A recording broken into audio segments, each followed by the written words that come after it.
Dear students, welcome to our channel KCYC. Today we learn third chapter in geography, physiography and drainage. Children, in this first part we will learn about the physiography of India.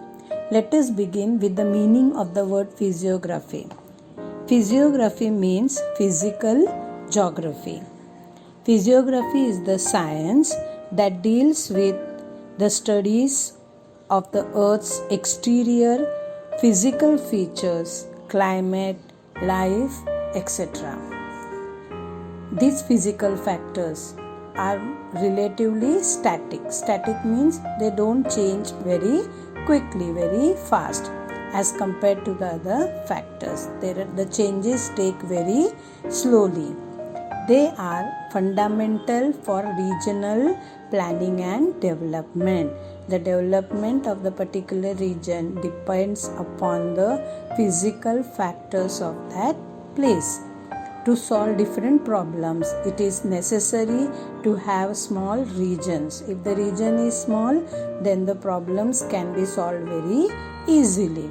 On the basis of physical factors, some homogeneous regions in India can be identified, which are known as physiographic or natural divisions of India.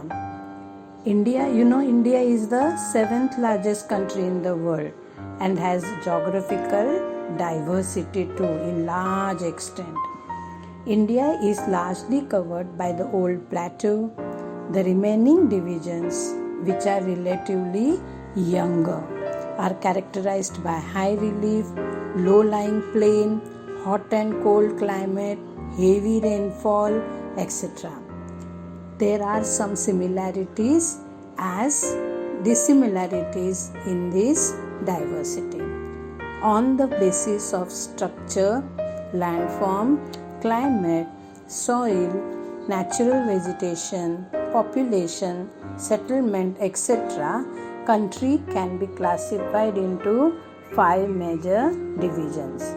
And these divisions are the northern mountain region, the northern plains, the peninsular plateau, the coastal plains and the islands of India.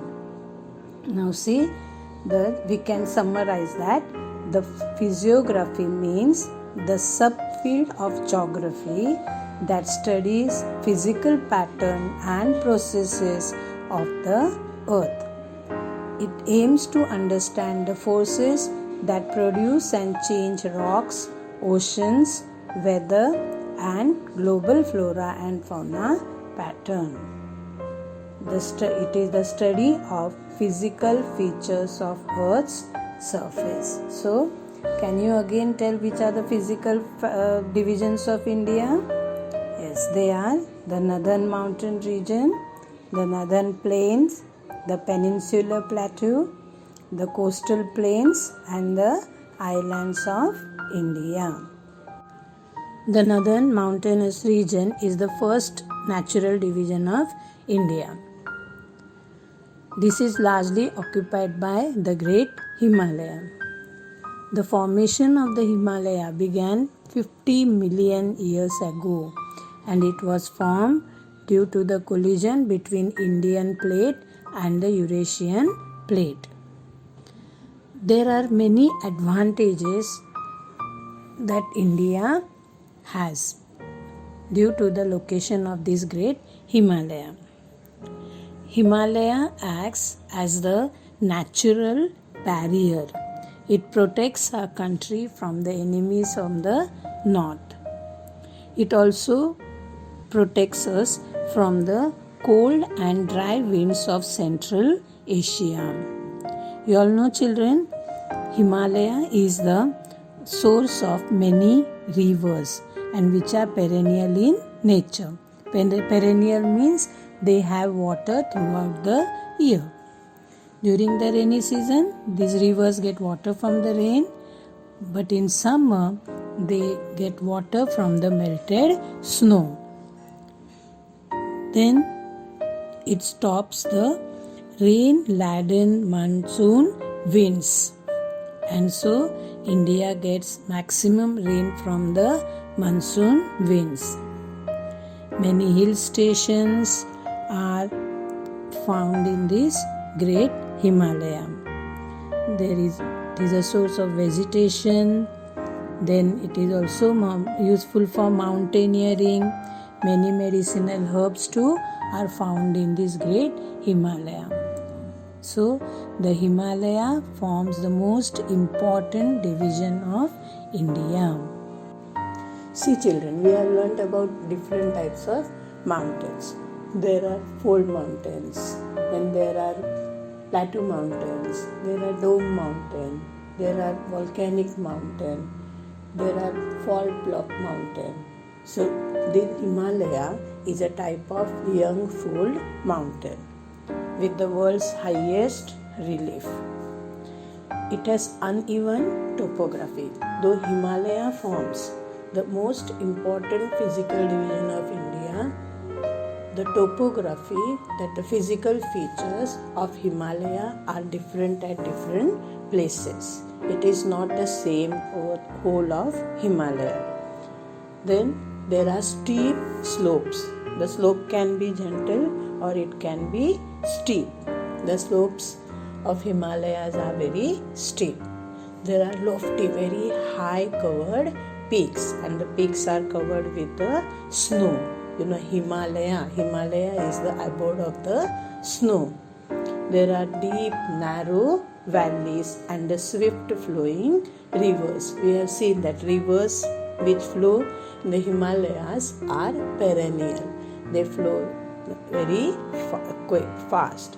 The Himalaya extends from Pamir North in Tajikistan to the east and is a major mountain system in the Asian continent. It extends from Jammu and Kashmir to Arunachal Pradesh. Look at the given map, children. You will notice that Himalaya is not a single mountain. It is a group of ranges which vary in height. These ranges run parallel to each other. If you see there are four different ranges.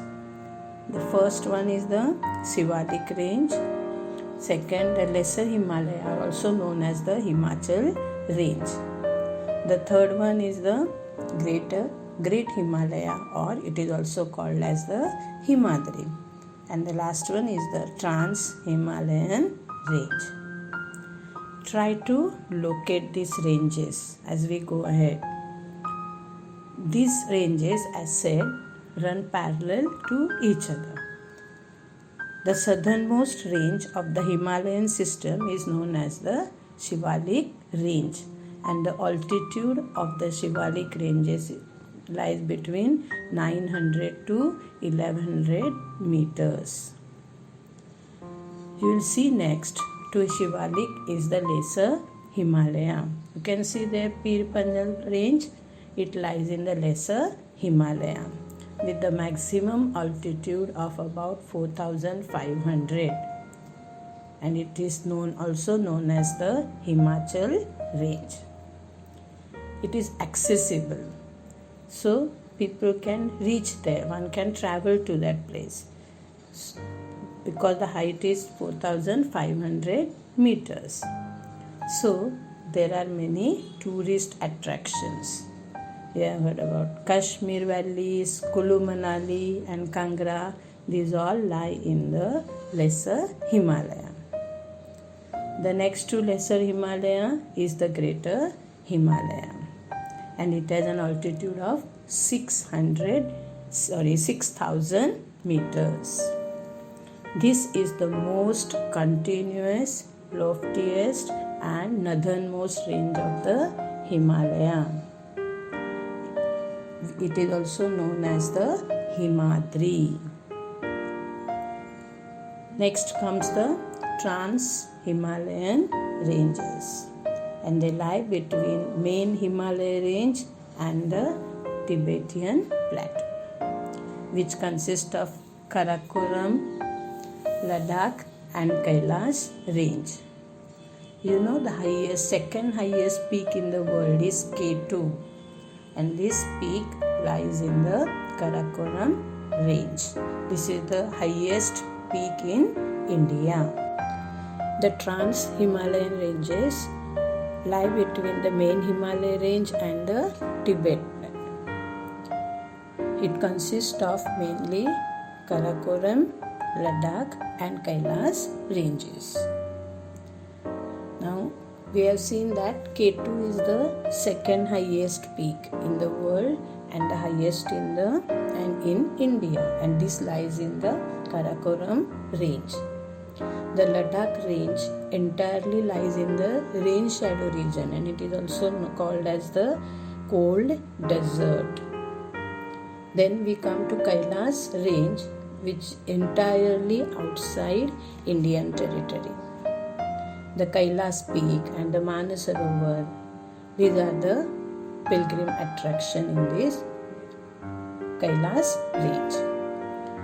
If we look at Himalaya, from west to east, it is divided again into three Himalayas. The Western Himalaya, the Central Himalaya and the Eastern Himalaya. The Western Himalaya is known as the Kashmir Himalaya or Punjab Himalaya. See, locate there. The Central Himalaya is known as the Kumaon Himalaya, and the Eastern Himalaya is known as the Assam Himalayas. We now come to the next physical division of India, and it is the Northern Plain. Northern Plain is the second largest geographical region of India. It lies between the Himalaya in the north and the peninsular plateau in the south. The area of the Northern Plain is 6,77,638 square kilometer. You will see the alluvium plains are formed in this region due to the depositional work of the rivers Indus, Ganga and Brahmaputra. If you see that it is an unbroken belt of alluvial plain. Himalaya, we have seen there are the rivers, swift flowing rivers because of the steep slope, but here the slope is gentle and therefore the rivers slow down and they deposit the alluvium brought with them, and therefore alluvial plains are formed in this region. This region is very fertile and therefore the density of the population is maximum in this region, except in the Rajasthan desert, which also forms the major portion of the northern plains. Look at the map, children. You see the green portion there? So this is the North Indian plain. This lies between the Himalaya mountain to the peninsular region in the south. The plain stretches from Rajasthan plain in the west to Assam valley in the east. The total length of this region is 2,400 kilometers and the width is 150 and 500 up to 500 kilometers. The average elevation, the height you can see is about 150 meters. These northern plains are subdivided into two parts. You will see the Aravalli mountain. Yes, Himalaya is the young fold mountain, while Aravalli is the ancient fold mountain. The part lying to the east of Aravalli is the basin of the river Ganga, and this is known as the Ganga Plains. You will see that this plain stretches from Delhi to Calcutta.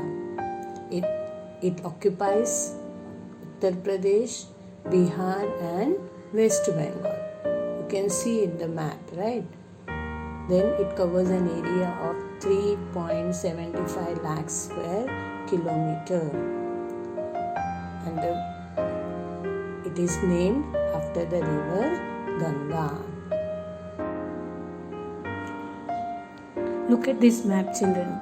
Do you see the green shaded region? This green shaded region is the Ganga Brahmaputra Delta region. The rivers Ganga and Brahmaputra, when they flow through Himalaya, they bring sediments with them and they flow to Bay of Bengal. When they meet Bay of Bengal, they deposit the sediment, and this delta is formed as a result of this depositional work of the river. This Ganga Brahmaputra delta is the world's largest delta. The delta is triangular in shape. It extends in the West Bengal and Bangladesh. It is one of the most fertile region in the world and is also called as the Green Delta. It is approximately 350 kilometers wide at the Bay of Bengal. Kolkata and Haldia are the principal ports on the river bank in delta of this region.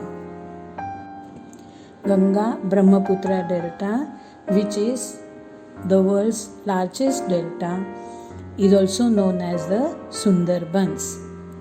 This delta is composed of channels, swamps, lakes and also floodplains. We find here moist deciduous forest. Then the Sundarban mangroves form the world's largest mangrove ecoregion are found in this delta. Here we find the trees like Sundri, Garjan and bamboo. Sundri trees are famous here. Animals found in this delta are python, tiger, leopard, Indian elephant and also the crocodiles. You also find dolphins here. Do you see Thar Desert in the map? This Thar Desert too forms the part of the North Indian plains. The western part of the North Indian plains is the Thar Desert. Most of the Rajasthan is occupied by this desert. This Rajasthan was known as Rajputana before 1949. The Thar Desert, also known as Marusthali, extends between the Aravalli Hills in the northeast, the Great Run of Kutch along the coast and the alluvial plains of the Indus River in the west and the northwest. This desert is covered by the huge shifting sand dunes that receive sediments from the alluvial plains and the coast. The sand is highly mobile, that means it moves from place to place. It is moved by the strong winds which occur before the onset of the monsoon. Luni River is the only river integrated into the desert. This Luni River is also referred as the Lavanavari River, which means salt river in Sanskrit. It rises in Pushkar Valley of the Aravalli range, and Luni is the main river in the Rajasthan desert. Let us now move to the next physical division of India, and that is the Peninsular Plateau. The word peninsula consists of two words, peni, which means almost, and insula, which means island. The Peninsular Plateau is flanked by Aravallis on the northwest. See, find it on the map. The Western Ghats in the west and the dissected Eastern Ghats in the east. Just point out the Aravallis, the Western Ghats and the Eastern Ghats. This Peninsular Plateau is the storehouse of mineral wealth. It is one of the oldest landform of the earth and lies to the south of the northern plain. Roughly you can see it is triangular in shape, and the total area of this region is 16 lakh square kilometer. The plateau has the height of about 600 to 900 meters above the sea level, and this height varies from region to region. Most of the peninsular rivers flow from west to east, indicating the gentle slope. But only the exceptions are Narmada and Tapi. This Narmada and Tapi, you will see they flow from east to west. Just find out all the rivers which we have in the peninsular region and in which direction they flow. This peninsular plateau, which is almost surrounded by water from all three sides, is the storehouse of mineral wealth. Chota Nagpur Plateau is the storehouse of the mineral wealth. The plateau has broad and shallow valleys and rounded hills. It consists of two broad divisions, namely the Central Highland and the Deccan Plateau. The part of the peninsular plateau lying to the north of Narmada River, covering a major area of Malwa Plateau, is known as the Central Highland. The Deccan Plateau is a triangular landmass that lies to the south of the river Narmada. Now let us move to coastal plains in India. The Indian coastline, which is 7,517 kilometers long, covers 6,100 kilometers of mainland coastline along with the Andaman, Nicobar and Lakshadweep island. This coastline of India touches 13 states and union territories. The western coastal plains are along the Arabian Sea, while the eastern coastal plains are located along the Bay of Bengal.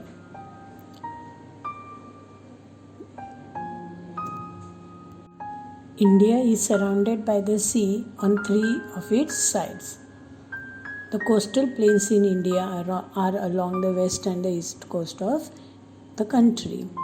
These coastal plains are of two types: eastern coastal plains of India and western coastal plains of India. The eastern coastal plains, if you see in the map, stretch from West Bengal in the north to Tamil Nadu in the south and pass through Andhra Pradesh and Odisha. Deltas of the river, delta you have seen earlier, of the river Mahanadi, Krishna, Godavari and Kaveri are present in the eastern coastal plains. The deltas are very fertile and produce for agriculture. Therefore, the deltas of the river Krishna is called the granary of South India. Now, the western coastal plains of India. The western coastal plains of India, as you will see in the map, stretches from Kerala in the south to Gujarat in the north, passing through Karnataka, Goa and Maharashtra. The western coastal plain stretches for 1,500 kilometers north to south, and its width ranges from 10 to 25 kilometers. The West Continental Shelf is at its widest of the Bombay coast. This place is rich in oil. Along the Malabar coast, that is Kerala, there are many beautiful lagoons which make the place a tourist destination. The western coast is narrower than the eastern coast. India is a land of natural beauty, and we have seen this natural beauty in the various physical divisions of India. The northern plains of India, the northern mountainous region, then the plateau region and even the coastal region.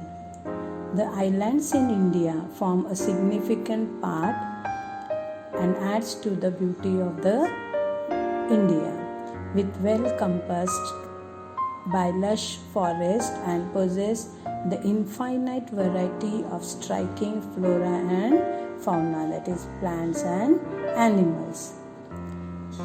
There are two major island groups in India, one in the Bay of Bengal and the other in the Arabian Sea. It is believed that these islands are an elevated portion of submerged mountains. However, some smaller islands are volcanic in origin, that is, they were formed during the volcanic eruptions. Barren Islands, the only active volcano in India, is also situated in the Nicobar Island. India has two main important groups of islands, the Lakshadweep Island and the Andaman and Nicobar Island. The Lakshadweep Island is located in the Arabian Sea, whereas the Andaman and Nicobar Islands lie in the Bay of Bengal. Lakshadweep Island is a group of about 39 islands located near the Malabar coast of Kerala in the Arabian Sea, and it has an area of about 32 square kilometers. This group of islands is made up of small coral islands. This island was earlier known as Lakshadweep, Laccadive. The administrative headquarters of the Lakshadweep is the Kavaratti Island. This group of islands have great varieties of animals and plant life. The Pitti Island has a bird sanctuary. The next group of Indian island is Andaman and Nicobar Island. The Andaman and Nicobar Islands are a long chain of islands located in the Bay of Bengal near the Burmese coast. These are a group of about 572 islands. The groups of islands are divided into two categories. The Andaman in the north and the southern part is called as the Nicobar Island. These islands have a strategic importance for the country because of this group of islands lies closer to the equator. They have equatorial type of climate with high temperature and high rainfall. The regions has dense forest cover. The island has a great diversity in flora and fauna. Children, in this first part, we have seen the natural division, physical divisions of India. We have learnt about the northern mountainous region, the North Indian plains, the peninsular region, the coastal regions, as well as the Indian island. We have learned the importance of these physical divisions. In the next part, we will see the physical divisions of Brazil. Thank you.